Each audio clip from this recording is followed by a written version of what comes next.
वर्तमान सुभद्रा योजना रे आसीगला सबुठु बड़ खबर।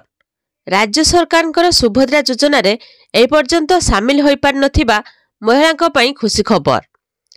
एनपीसीआई त्रुटि जुगु योजना रे सामिल होई पार नथिबा महिला माने बैंक को जाई समस्या दूर करिवे।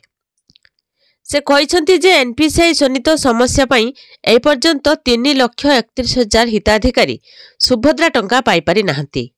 ए सुभद्रा योजना रे राज्य रे 1 कोटी रु अधिक मां मानकु वार्षिक 10,000 टंका लेखाए 5 वर्ष पई प्रदान करा जिबा नै कार्यक्रम आरंभ करा जायथिला। आज सुधा 80 लाख रु अधिक महिला हिताधिकारी प्रथम किस्ती टंका पाई सारछंती। अवशिष्ट योग्य महिला हिताधिकारी आसंता किछि दिन मध्यरे एही टंका पाइबे।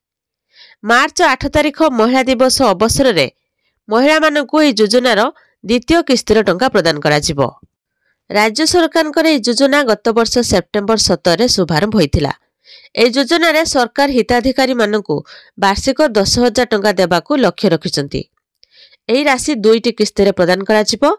प्रथम किस्ती रे सरकार ए पर्यंत 3टी पर्याय रे 80 लाख रु ऊर्ध्व हिताधिकारी मानकु एही टंका देई सारछंती। तेबे आसंता मार्च 8 तारिख रे द्वितीय किस्तीर टंका मिलिबो। तेबे सबुठु बड़ कथा हला जे एनपीसीआई त्रुटि जोगु ए योजना रे जेउ माने शामिल होई पारि नाहंती से माने बैंक को जाई ए समस्या दूर करिवे।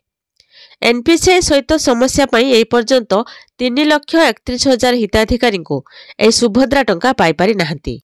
तेबे वर्तमान सुधा 1,07,23,249 सुभद्रा पई आवेदन करछंती। सेमानको मध्यरु 80,29,741 जन को सहायता राशि प्रदान करा जायछि। 3,31,188 जन को एनपीसीआई फेल रही। चतुर्थ पर्याय पूर्वरु सुभद्रा हिताधिकारी को मिलिबो शेष सुजोग। एहाकु नै सूचना दैछंती प्रभाती परिडा। 29 उ 30 रे बैंक जाई जेउ मानकर कॉल आसीछि मेसेज आसीछि से माने ही जिबे। एनपीसीआई त्रुटि जोगु ए योजना रे शामिल होई पारि नथिबा महिला माने बैंक को जाई समस्या दूर करंतु बोली प्रभाती परिडा कहिसंती। तेबे एई सब समस्यार समाधान हैला परे समस्तंकु मिलिबो सुभद्रा योजनार द्वितीय किस्तीर टंका। आपण माने एई सुभद्रा योजनार टंका पाउछंती कि नाही कमेंट रे जणैबे आ वीडियो गुटे लाइक कर देबे।